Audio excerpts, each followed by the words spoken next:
Hello, ladies and gentlemen, and welcome to another edition of Sports Talk Philadelphia. We've only got a couple more left, but hey, here we are on LaSalle TV. I'm your host, Tyler Harper. We've got a little bit of an interesting week here in Philly sports. Two teams entering their offseason. We'll get to that in a little bit, but right now, I've got to introduce my panel. Tim Durrani back on the show, along with Isaac Perry III and Tommy McIntyre. Thank you guys for joining me. We're going to start with one of those teams in the offseason today. The Philadelphia Flyers just recently ended their season, even though we've known they've been out of playoff contention for a while now. The Philadelphia Flyers officially ended their season, cleaning out the locker rooms. The players had their pressers. And then just this past Wednesday, Ron Hextall had his big presser. And, of course, the question on everybody's mind was, is Craig Berube going to still be the Flyers head coach? A lot of people left it dangling there. Like, this is my impersonation of the Flyers front office right now, and the pen is Craig Berube. He's just been dangling there.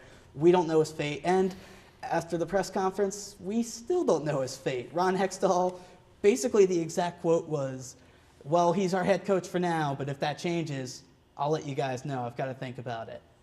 If you're Craig Berube, like, how tough of a situation must that be? So, guys, like, do you think Craig Berube's gone, or do you think they're actually going to take a deep, long look, or is it just going to be a matter of time? I think he's got at least another season under his belt. I don't think Ron Hextall is ready to call it quits on Craig Berube. He was in a bit of a tough situation with the Flyers, with everything going on. The Flyers and their health problems, you know, they have to get that defenseman, have to get that defense together. It's a little disappointing how they undershot their expectations this year, but I still see Craig Berube coming back with the Flyers for at least one more season. I think that Craig Berube doesn't come back next year. One problem that I have seen that they do is that they usually do a lot of in-house hiring and promoting, and as we've seen in years past, that has not turned out well compared to coaches that have came here from other different teams. I just feel like it's Berube's time to go and actually go out for a head coach from somewhere else instead of in-house. Yeah, I'm starting to lean the way that Berube may be gone next year, just because of kind of what Hextall was saying. They weren't really too concrete. They were like, he's with us. No, they was kind of just like, well, maybe. Yeah. It was one of those, and I don't think that's boding well for Berube. So I think there's a good chance he's not back, because I think if they see coaches they like out there that are available, they're gonna go for it, I think. Yeah, and like the conspiracy theorist in me thinks that this is them waiting on Mike Babcock in Detroit, because the Red Wings did make the playoffs. I don't see them lasting through the first round.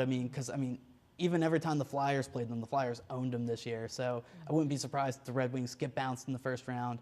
And then all those teams, I think possibly including the Flyers, are going to try to break the bank on him. Everyone's saying that he could be made the richest coach in NHL history once he does hit the market. I wouldn't put it past Ed Snyder to do that. I think they just want to see how far he goes, because if he goes far enough with Detroit, maybe something will happen there. Tommy, do you think that's what they're doing? Or? Yeah, that's definitely a possibility. I think, obviously the way that they were talking about Berube, they weren't too set on him. So I think right now, it's basically cards are on the table right now. They basically have a choice. Okay, we have an option here. The Flyers obviously didn't make the playoffs. We're in a place right now. We have to figure out what's the best we can be. Is it a coach we need? Obviously it's players we're going to have to get in our system as well, but what coach is going to be able to bring these guys to the next level? And I think right now they're in the process of deciding this. So if he is the guy they're looking at, then they're definitely they're probably, and like you said with Ed Snyder, he's kind of like a guy that will go out there and spend the money, as we've seen. They spent money on players that may have not always turned out, like Ilo Brzgalov of all people, but they're willing to spend the money if they feel like that can help the team. Yeah. Any of you guys have anything else on that real quick? It's kind of a wait and see process, you know? Yeah. They do overprice. For pay people, and that's kind of crazy. I wish they would just cut that out, but yeah. Hey, if he commands that much money, which he did very well in Detroit. Yeah. Bringing them a cup, bringing them a lot of wings, and of course, big coach nationally too. 2 gold medals with Team Canada. So if you spend that money on him, you might not go wrong. It's just tough. It's tough. Just as a fan, you're just like, how much money are you really going to spend for a coach of all things? We need players, obviously. Well, coach is. You do need a good coach, obviously.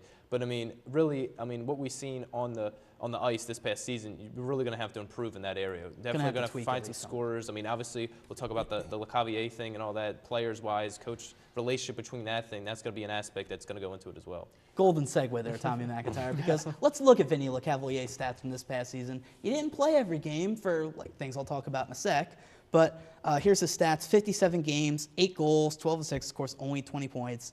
Now, when LeCavalier had his presser, he didn't pull back any punches. He came out and said, if Craig Berube is the head coach of this team, I'm not going to get better. I'm not going to be able to help this team as much. I don't want to play for this coach. Wow. LeCavalier, of course, came here a couple years ago expecting to play for Peter Laviolette. Then 3 games later, Peter Laviolette gets axed. So does LeCavalier have a decent gripe here, or is he kind of out of line in this place to speak up about this the way he did? I can certainly see why he's a little disappointed. You know, he came into Philadelphia expecting a coach like Peter Laviolette to coach him, and only 3 games into his season, he changes coaches to Craig Berube, who sat him 17 times as a healthy scratch this season. So Vinny LeCavalier is a player aspect who suits up and wants, if he's healthy, he wants to go out and play. You know, do everything he can to get them W's for the Philadelphia Flyers. And if Berube's giving him a healthy scratch, you know, that's probably pinching the wrong nerve with Vinny LeCavalier, and that could be why he's a little disappointed in playing in Philadelphia under Craig Berube. Well, I mean, you are the player. You have to go out there and produce, and obviously, coach probably figured that he wasn't performing up to standards. That's why he sat him. So what he said in his presser, that's kind of, you know, is some the coach's fault and some the player's fault as well. So. I mean, you have to look at this. I mean, Vinny LeCavier is a veteran in this league. He's an established guy, all-star caliber player. He was playing with Tampa Bay for his entire career, basically, a well-known, very liked. I mean, the guy's going to go down as one of the best guys to play for that organization. So when you come to a team like Philly, you're expecting to get play time, obviously. And now, what is he, on like the 4th line, basically getting scratched? I mean, when he plays, yeah, exactly. So it's just like you got Zach Ronaldo in there. So it's like different aspects of this are serious. I mean, for Vinny LeCavier's sake, I mean, this guy, end of his career, he wants to play for a team that's going to win or at least get playing time to help the team win. So I can obviously see why he's upset about this. Yeah, and it's been no secret that he's been upset about this during the season either. There were, of course, reports of one time when LeCavalier found out he was a healthy scratch for a game that night, he stormed out of their practice center in Voorhees just in a huff, didn't want to talk to anybody. And I mean, it's a catch-22 because that's why I was kind of iffy on the Flyers signing LeCavalier to begin with, because he is towards the latter part of his career now. And they paid him a lot of money for about 3 or 4 years, however long they signed him to. So ever since then, it made me a little nervous. He's had spurts of being the player he once was, but even so, like, there were some times where he didn't do almost anything. So I don't know, like, whose quote-unquote side I'm on with this, but Tommy, do you think there's anyone else who kind of thinks at least similar to LeCavalier? I know that's a rare case, but do you think maybe he has lost the locker room just after 2 years? Oh, yeah. I mean, I definitely think there's probably that going on. I mean, I think in LeCavier's like you're saying, I mean, this guy is not the same player he used to be. So, I mean, in all honesty, we don't know how much better he could get if he was getting a load of playing time or not. But there's probably some discussion going on in the locker room. I think there was a discussion about, I mean, we were having this on the show about Claude Giroux. Should he still be the captain, stuff of that nature? So there's really just a whole locker room scuffle right now between a lot of guys and trying. And that, I mean, when you're in this state, when you're not making the playoffs, there's a lot of questions being thrown. I mean, in all Philly teams, obviously, in the state they're in right now, it's everywhere. So it's just like that's the whole organization right now is just in a big flux of we have to figure out what to do here and we have to decide. Yeah, every Philly franchise has to think. Thanks for that reminder, Tommy. You know, just to brighten my day. Real quick, one last note from Hextall's press conference. Of course, we talked a couple weeks ago about Ed Snyder making the comments of, oh, I think we could be a contender next year. We're just a piece or two away. Obviously, that's up for debate. But Hextall said he kind of agrees with him, but he doesn't want to move young talent. Now, I know people are thinking mainly of the young defenders they have waiting in the wings and the minors, and obviously I agree with that. But, I mean, obviously when you have names like Couturier, Shen, and Reed, who they're kind of – people are wondering if they're hitting their ceiling or not because they were developing a couple years ago, but now they're all kind Leveling of in off, standstill. Yes. So do you guys think that maybe 1 or 2 of those guys should be moved to try to see what we could do to shake up this roster? I could certainly see maybe 1 or 2, but I couldn't see the whole bunch. You know, the Flyers are a young team, And Hextall did come out and say he's not going to trade young players to win a championship next year. And he emphasized when he said next year. It's like he wants to assort a bit of a dynasty dynasty, that's a big word, but Yeah.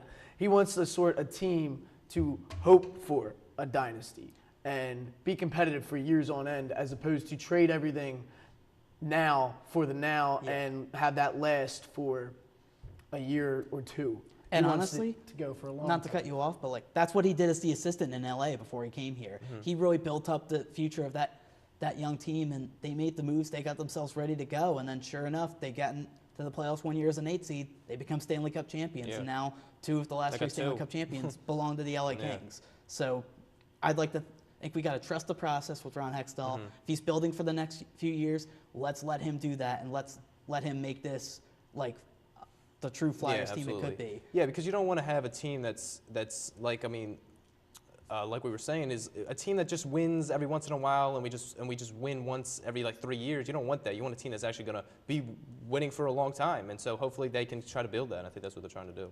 I think so too. So we'll see what happens with Craig Berube, and of course, if he ends up getting fired, we'll have the latest here on SportsTalk Philadelphia. But now let's move to the team that's in season right now, the Philadelphia Phillies, who, as we all thought, are not doing that great. And one of the big reasons is the big piece. Let's look at his stats. 7 games, .148 batting average. Of course, no home runs, 1 RBI, 10 strikeouts. That number is certainly only going to grow. And I saw something funny on Twitter. I forget who was tweeted at, but some Philly personality retweeted. Someone tweeted at him, guess which pitcher's responsible for Ryan Howard's last home run? You have to click the image, and it's just a picture of Aaron Harang.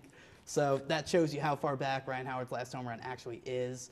Guys, what's up with the big piece? Like, is he salvageable at this point? That's a $1 million question, right? man. The $25 million question? $25 million question. That's a lot of money for a lot of little production. That's just for this year too. He's got more money. A lot of money for a lot of little production. He's doing more than 25 mil. Yeah. For a So, guy, I mean, for a guy they force their offense around, they really depend on for him to drive in runs. He's batting under 200, and his average really hasn't been great. He's been low 200s practically his whole career, aside from those couple seasons, his one MVP race, which seems like forever ago. You know, Because it was. but 2006. you know he's got to work against his lefties. His numbers against lefties are awful. They're terrible to the point where the Ryan Sandberg, he's sitting them. He doesn't even start against lefties anymore. That's your best. That's the guy you're supposed to work your offense around. Yeah. You're not even playing him. Yeah, he's been on the decline really ever since the Phillies lost to the Yankees back in '09. I feel like that was the end of his downfall, because I think in 2010 he had struck out without even swinging the ball. And then the next year, I think he hurt his leg in the next year in the getting out of the postseason and box. stuff. So he's just going downhill and downhill every single year. But, you know, that goes back to the point where, you know, to the Phillies, I felt like they overpaid for Howard. Like, granted, he did have a couple good years before that World Series year, but I don't think he was worth that much amount of money ever. Well, I think it was the reason they paid him so much is because they didn't want. That was still they were blind at that point. They were still feeling all this great winning streak. They saw these division titles. They weren't thinking like 5 years down the line. They weren't worried about this time of his contract that much when they sent him to that. I think. Well, that and the somewhat play defense for the Phillies. Yeah. I don't know why I'm doing this, but hindsight is 20/20 too. I mean, you don't always expect to pay a player a boatload of money and then have him fall off. Sometimes. No, I mean, but let's be honest. You can play defense all you want, but they made up. They messed. Oh, yeah, I'm not- again, I didn't wanna be in that 25 position. mil is a lot of money at the end of your career. That's why the problem you're seeing with like the Albert Pujols contract, like all these contracts, you're paying for. At least Pujols is still hitting home runs. Pujols is still good. I mean, he was always a better all-around hitter than Howard will ever be. Yeah. And ever was. But the problem is the fact that they really really didn't think, like the time they signed that contract, he was already on his decline that year. So that was really the sad part. Like they never, Yeah. when he got that contract, when it actually started coming in, he was already past his prime at that point. So now basically in talking about how he's doing so far this season, he's never a good starter in the regular season in history of how he's been around. He's usually a guy that's late July into that August, September. That's when he really gets hot. So I think you still got to let him breathe, let him get into that warmer weather as it starts coming out. I think he's going to be better than he's been playing. But let's be honest, he's not the guy he used to be. I think we might be on a big piece watch in the next couple weeks on this show. I mean, because granted, we only have a couple weeks of this show. That and every week or so that his stats just keep staying around here, it's gonna get more and more concerning, especially again considering he's been on the watch. They can't trade him. Because they don't want to pay him. Who's going to pay him money? I mean, the only way they can trade him is if he is good. So basically, you have to hope he is good for you to trade him. And even if he is good, you're gonna have to cover most of his salary. So it's like you're gonna have to pay him to play somewhere else. Him to be good. And then you're like, we're still gonna have to take a boatload of this money. So really, it's like there's never a win. The only win situation is he's just really good, and then hopefully something can come from that. That's Talk about being up the creek without. That's really all you have is he has to be good for anything to happen. Let's turn to someone who actually is starting to turn his season around. I of course speak of second baseman Chase Utley, who his numbers may not be the best right now either, but they're getting better. 9 games, .167 batting average, 2 home runs though, 7 RBI. He took Matt Harvey deep the other night, which is good to see. And 7 strikeouts, but Chase Utley will limit his at-bats. How good is it to see Chase Utley getting out of this slump? Because in spring training, he was close to midseason form when he came back from his injury. But then the first week he started struggling. Everybody started to get nervous. But now, after taking Harvey deep and then taking the other Mets reliever deep the other night, starting to look more like himself, driving in runs. How good is this to see? It was certainly great to see Chase Utley go up and take Matt Harvey deep. Matt Harvey, one of the better pitchers in the MLB nowadays. A lot of people have him as a Cy Young Award winner. And if you were watching that game, it was in the first inning. Harvey blew away the first 2 batters. Blew him away. They didn't even know it was coming. And Utley came up there, he stuck with it, and put the prettiest swing I've seen all year from the Phillies. Took him yard. And it was good to see Utley. It might Utley stay really, the prettiest swing for a while. Might be. From the way Phillies are playing right now, it seems like it could be the way it is. But that game right there, the first game against the Mets, is the game where we saw our Chase Utley, the one we depend on, because he went 3 for 3. He was batting below 200 before that game, and he went 3 for 3 with a home run, and it turns out the Phillies ended up losing that game. So it's interesting. Isaac, how good is it to see Chase getting at least somewhat back to form? Well, it's coming at the right time. Obviously, he's one of your core pieces on the team, and maybe if he can get it going consistently over the next couple weeks or something like that, maybe some of the other hitters will pitch here. That maybe the Phillies can get a couple games in there. Yeah, it's still really early in the season. I think Chase Utley played really well last year. I think he was one of the bright spots of the season last year. And I don't look at average right now. Because, you figure you have a couple 3 for 3 games or something, your average jumps up 100 points right now because there's just not that many at-bats. Mm-hmm. So it's you can't really, you can't really look at too many to average because average can change in a couple games. So I think it's time to see. It's great to see him hit a couple home runs. Hopefully he can continue this because they're going to need hits. Right now their pitching's been solid. Their pitching's not been bad. That's not been the problem. For the most part. They can't, I think their bullpen is going to be pretty solid this year. They just have to hope they can get some solid starting pitching, obviously. They have Harine's been looking nice, so if you can continue to get good pitching from him. And obviously, you still have Cole Hamels, who's always a guy that's going to be one of the best pitchers in the league right now. He's still in his prime. Mm-hmm. They really just have to find hits. They have to find runs. Really, it's finding runs. That's really what they need. They have to get as many runs as they can get, whether they have to walk, whether they got to get hit by pitches, whether they got to get bunts. They got to do the small ball because they really don't have long ball hitters anymore. So that's how they won 2 of those 3 games against the Nationals. They played small ball. It wore down the starting pitchers, especially the first game against Gio Gonzalez. They wore him down. In the 7th inning he cracked. That's the only way they're going to really win right now because they just don't have that power, which is sad because they play in a ballpark that is home run friendly. So very home run friendly. So it's just because, but right now they're going to have to figure out they don't have the players to do what they really need to do, so they're going to have to figure out as much as they can to get runs on the board. Again, the baseball season's young, so we'll keep that coverage coming as well over the last couple weeks of SportsTalk Philadelphia. But now we move to the other team that just recently ended their season this past Wednesday, Philadelphia 76ers. Playing the Miami Heat in a game that neither team really wanted to win due to, of course, Miami. Yeah, but until that Robert Covington shot. Well, no, they didn't want to win because both teams needed not to win or to win because of the draft problems. Yeah. Of course. Tommy is speaking of the fact that the Sixers own the Heat's first-round draft pick this year, unless the draft pick falls into the top 10. Then, of course, the Heat get the pick, we get it next year, and we do that dance really with a couple different teams, and it seems like that could be the only secondary pick we get this year. So the fact that Sam Hickey made all these moves, of course, at the trade deadline to get these secondary picks for the past couple years, the fact that a good amount of them, if not maybe all of them, are not going to be used this year. Is that a flaw in Hinkey's plan, or do you think that's just all right, in due time, we'll get these picks and we'll figure this thing out? I certainly don't think it's a flaw because obviously with Sam Hinkie, it's obviously a waiting game with him. He's not in a rush to win now. He's definitely building for the future. So if he needs to wait, as long as he gets his picks, I think he's totally happy. He gets the guys he wanted and the guys who hopefully work in the system. This year, Noel has been playing great, so I guess you really have to look at him and build the team around him. And Hinkie can use his drafts, whether it's this year or next year. So, but here's my counter argument to that. I mean, everyone's like basically assuming, because I don't think Hinkie's ever really said this, that it's a 5-year plan with him. Well, we're about to enter year 3. That's really where you should starting to be at least somewhat hitting the gas, be like, all right, yeah, we're close to done rebuilding. Let's go with this thing. So what would you say to that argument, Isaac, in regards to the fact that these secondary picks probably aren't going to come this year? They probably won't because if you're talking about Miami's draft pick, it is top 10 protected. And it may be in the Sixers' best interest to get that pick this year because next year you're assuming that Chris Bosh comes back and Miami's going to be good again. So let's say for the sake of argument that they do make the postseason, the draft pick is going to be very low in the first round. I think that the Sixers should keep Nerlens Noel.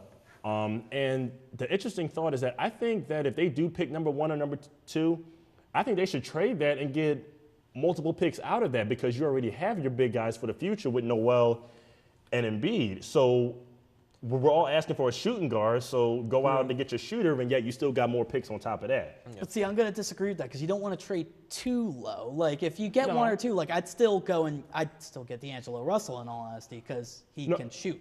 No, I'm saying trade from, like, trade down to like number 5. I know what you're saying. Number 5 or number 6. The problem right now, you have to realize, what the Sixers have, talking about the draft picks, the Sixers would have had as much as 4 draft picks, including their own this year. They have the Oklahoma City pick that they would have got. They got the Lakers pick, which is top 5 protected this year. And they got the Miami hit that's top 10 protected.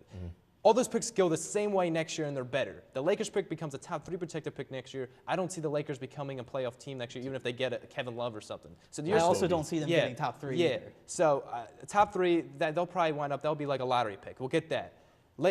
I think the Heat are going to be good next year as long as Chris Bress is healthy. We're going to get that pick. Yeah, maybe like 18. They may just get in the playoffs, but we're still going to get that pick. Oklahoma City thinks going to be that turns into outside of a top 18. That turns into a top 15 pick next year. So then I think they're going to make the playoffs next year. Or I mean, even not if they don't make the playoffs. I mean, they finish like below. They should have a good shot to make the playoffs. Oklahoma City next year. They make the playoffs. We get their pick. We have as much as 3 picks next year, and we can actually be good.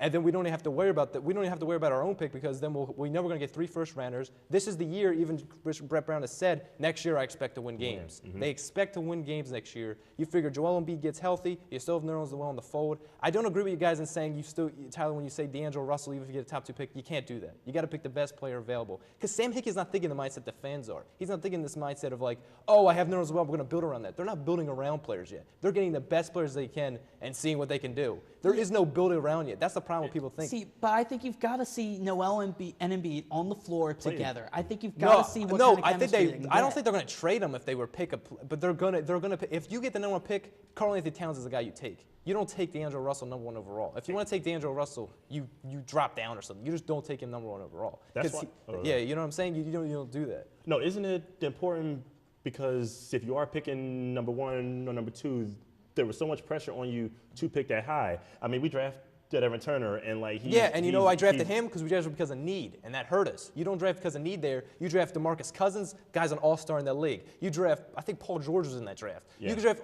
there's so many players in that draft that we could have picked, and we didn't because we were thinking through a mindset of like, oh, well, he's good. So it's just like you got to think in this mindset. It's a bigger picture. We need great players. Yeah, we'll see what happens here. Obviously, with Sam Hinkie, it could be 10 million situations with this draft. We just got to wait and see. Now we got to wait till the lottery in late May. Joy to the world. Can't wait. So we'll see what happens. I trust the process, but again, we're getting into year 3, so I kind of want to see some forward motion. All right, normally this would be the part of the show where we go into the Fast 5.